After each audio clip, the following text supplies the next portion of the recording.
Dans le futur, les humains sont devenus sauvages tandis que les singes sont devenus incroyablement intelligents et ont décidé de prendre le contrôle du monde entier. Cependant, les humains insensés ont soudainement commencé à se mettre en travers de leur chemin. Découvrons ce qui s'est passé ensuite. Après la mort de leur chef, César, les singes ont formé de nouveaux clans et sont devenus encore plus intelligents. 300 ans plus tard, un jeune chimpanzé nommé Noah du clan de l'Aigle se promène dans la jungle avec ses amis, Anaya et Sohona, lorsqu'il découvre 3 œufs d'aigle. Selon la loi, ils sont autorisés à en prendre seulement 2 car ils doivent en laisser un derrière eux. Noah veut aussi un œuf d'aigle pour lui-même, alors il saute sur une falaise voisine et trouve un autre nid. Celui-ci contient 4 œufs. Noah en attrape un, mais remarque soudain une mère aigle à proximité. Il glisse et tombe d'une grande hauteur, mais parvient à s'accrocher à une branche épaisse. Il survit et réussit même à garder l'œuf intact. Les singes retournent vers leurs chevaux, mais entendent des bruits étranges venant de la forêt.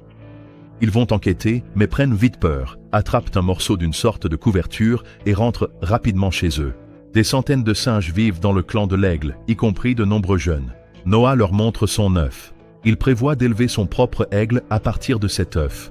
Chaque jeune chimpanzé doit obtenir un tel œuf avant d'atteindre l'âge adulte, et l'anniversaire de Noah est demain. Il va avoir 18 ans. Le personnage principal va voir son père et lui annonce fièrement qu'il a réussi à récupérer un œuf dans un nid sur la falaise la plus haute. Il montre à son père le morceau de couverture qu'il a trouvé, et le chimpanzé adulte devient visiblement alarmé. Il semble que les échos soient tout près. C'est ainsi que les singes appellent les humains sauvages. Tard ce soir-là, Noah erre dans le camp lorsqu'il remarque un intrus. C'est une fille sauvage. Elle se jette sur Noah puis s'enfuit. À son horreur, Noah voit qu'elle a brisé son œuf. Dévasté, il réalise que la cérémonie aura lieu le matin. Il ne sera pas initié à l'âge adulte s'il n'a pas d'œuf d'aigle. Il n'a pas d'autre choix que d'en trouver un autre. Au milieu de la nuit, le protagoniste quitte le camp et part à la recherche d'un autre nid d'aigle, mais il tombe plutôt sur une scène sinistre. Plusieurs de ses compagnons singes sont blessés ou morts. Ils ont été attaqués par des singes d'un autre clan, des sauvages et des pillards qui portent des masques et manient des armes électriques. Noah se cache des ennemis, mais les pillards repèrent son cheval et le suivent directement jusqu'à son camp.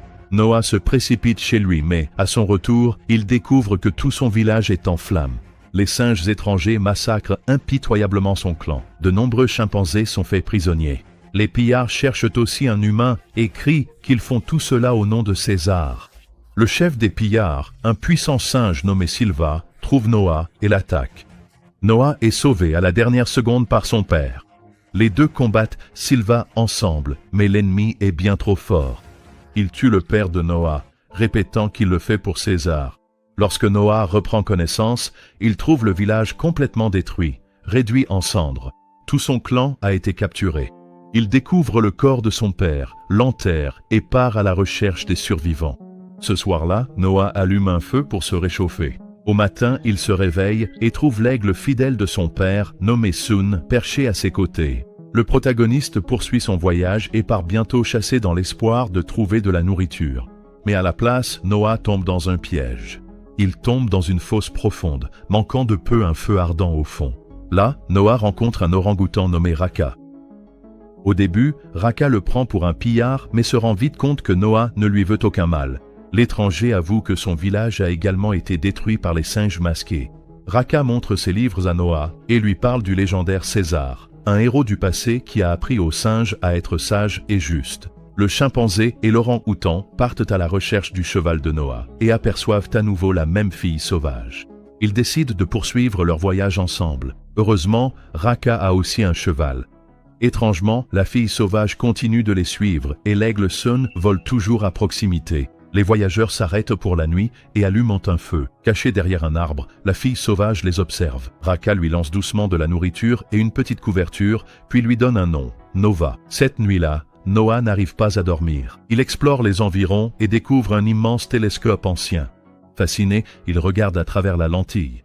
Nova apparaît à ses côtés et regarde elle aussi à travers le télescope. Un nouveau jour commence. Noah suggère de laisser Nova monter l'un des chevaux pour qu'il puisse voyager plus vite. La jeune fille monte avec Raka. En chemin, ils croisent un grand troupeau de zèbres et un groupe d'humains sauvages. Raka décide de rester ici avec Nova pendant que Noah poursuit sa quête pour retrouver son clan. Avant de se séparer, l'orang-outan donne son amulette à Noah. À ce moment précis, les pillards de Silva attaquent la colonie d'humains sauvages. Noah entend les bruits de la bataille et fait demi-tour en courant. Beaucoup de personnes sont faites prisonnières. Il devient évident que Silva s'intéresse particulièrement à Nova. Il a besoin de cette fille pour une raison quelconque. Elle se cache dans les hautes herbes pendant que les pillards fouillent le champ. Soudain, Nova crie « Noah !» Elle sait parler. Le héros court aussitôt pour la sauver. Raka se précipite aussi pour aider. Tous les trois parviennent à échapper aux pillards et trouvent refuge dans une petite clairière au cœur de la forêt. La jeune fille leur révèle que son vrai nom est May et qu'elle sait où est retenu le clan de Noah. D'après elle, Silva rassemble tous ses prisonniers dans l'une des anciennes colonies humaines.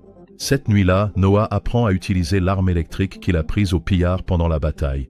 Un nouveau jour commence. Les protagonistes doivent traverser une large rivière au courant rapide. Ils trouvent un vieux pont, mais une embuscade les y attend. Silva et ses acolytes attaquent Noah et ses amis. Il n'y a nulle part où fuir, et tout le monde se bat désespérément pour sa vie. May tombe du pont, mais, heureusement, elle s'accroche au filet qui l'entoure. Raka la sauve, mais le courant puissant l'emporte. Noah et May sont capturés et emmenés avec les autres prisonniers, dans une ancienne colonie humaine. Les singes regardent May comme si elle était une sorte d'extraterrestre. Silva emmène la fille, et Noah retrouve les captifs de son clan. Il voit que les singes sont utilisés comme esclaves. Le personnage principal retrouve Suna, l'une des rares à avoir survécu. May est amenée dans l'une des colonies humaines. Là, elle est accueillie par un vieil homme nommé Trevatan. Il avoue qu'il sert les singes et leur raconte tout ce qu'il sait sur le monde des humains. Pendant ce temps, Noah retrouve les enfants de sa tribu. Ils sont pris en charge par sa propre mère. Quelle retrouvaille joyeuse! Les singes battent d'énormes tambours. Le roi autoproclamé, Proximus César, s'avance. Ce primate a réduit en esclavage d'autres clans et cherche maintenant à ouvrir un ancien coffre-fort pour accéder aux technologies humaines cachées à l'intérieur. Cependant, les singes n'ont pas encore réussi à l'ouvrir. May est terrifiée. Elle sait que le coffre-fort contient les armes les plus puissantes et de nombreuses autres inventions créées par les humains. Cette technologie ne doit surtout pas tomber entre les mains des singes. Silva exige que Noah vienne avec lui. Il a été invité à dîner par nul autre que Proximus César lui-même. May et Trevatan ont également été convoqués. Proximus pense que Noah possède une intelligence exceptionnellement élevée et qu'il pourrait aider à ouvrir le coffre-fort grâce aux technologies humaines. Il veut aussi l'aide de May, mais elle refuse catégoriquement de coopérer avec les singes. Noah n'a aucune envie de soutenir Proximus non plus. Après tout, c'est un véritable tyran qui a réduit les singes en esclavage. Sun, l'aigle, vole jusqu'à Noah, lui redonnant espoir d'être secouru. Il rend visite à May et insiste pour que la jeune fille lui dise tout ce qu'elle sait. May révèle qu'il existe une entrée secrète dans le coffre-fort. De plus, elle affirme qu'il y a à l'intérieur un livre mystérieux capable de rendre la parole à l'humanité. Noah accepte d'aider May à pénétrer dans le coffre-fort. Il veut détruire le camp de Proximus et ramener son clan chez lui. Noah, May, Sona et Anaya placent secrètement des explosifs sur le barrage qui entoure la colonie. Trevatan les surprend et compte prévenir Proximus, mais May l'en empêche. Elle ôte la vie au traître et jette son corps à la mer. Les protagonistes longent d'abord les falaises côtières, puis, non sans difficulté, gravissent le sommet du pic le plus élevé. C'est là que se cache l'entrée secrète du coffre-fort. Au début, ils voient des objets humains ordinaires, des maquettes de planètes, des poupées et d'autres artefacts. Noah et ses amis découvrent un vieux livre illustré montrant les humains comme maîtres de la nature et les singes enfermés dans des cages. Bientôt, il devient évident que l'endroit est en réalité un bunker militaire rempli d'immenses stocks d'armes et de machines. May veut tout faire exploser pour que la technologie humaine ne tombe pas entre les mains des singes. Lorsque les protagonistes sortent du bunker, ils se retrouvent face à Proximus et à ses partisans. Naturellement, le roi est déterminé à les punir sévèrement pour leur rébellion. L'un de ces singes attrape Suna et menace de la tuer, mais May tire avec un pistolet qu'elle a trouvé dans le bunker et sauve l'ami de Noah. Tous les singes sont terrifiés. Ils n'ont jamais vu une telle arme auparavant et sont bouleversés par sa puissance. Proximus dit qu'il laissera partir May, mais seulement si elle leur montre le reste des armes. La jeune fille refuse et active les explosifs, détruisant le bunker et le barrage tout proche, inondant ainsi les singes. May s'échappe du camp de Proximus. Des singes courent au bunker et grimpent aux étages supérieurs. Grâce à Noah, la plupart du clan de l'aigle survit. Les autres périssent dans l'inondation. Silva rattrape Noah et un combat féroce éclate entre eux. Le personnage principal attire son ennemi dans un piège et Silva se noie. Noah grimpe jusqu'au sommet le plus élevé où ses proches se sont rassemblés et se fait attaquer par Proximus. Les autres singes sont tellement terrifiés par le tyran qu'aucun d'eux n'intervient pour aider Noah. Prenant conscience qu'il doit mener la lutte contre cet oppresseur, Noah commence à chanter un chant sacré, appelant les aigles de son clan. Les autres membres de son clan se joignent à lui. L'aigle soleil se pose sur le bras de Noah. Un immense vol d'aigle fond sur Proximus et le précipite du haut de la falaise. Noah rentre chez lui avec son clan de l'aigle et les singes commencent peu à peu à reconstruire leur village. May vient lui rendre visite. Elle souhaite se débarrasser d'un singe très intelligent, mais Noah lui donne l'amulette de Raka et lui demande si humains et singes peuvent coexister en paix. May admet qu'elle ne connaît pas la réponse, mais elle pense que les humains méritent une seconde chance. Noah emmène Suna à l'ancien télescope qu'il a trouvé au cours de son voyage et lui montre les étoiles. Nous apprenons que le livre que May recherchait était en réalité une clé pour décoder les données d'un satellite. Elle découvre une colonie humaine dans l'une des bases satellites.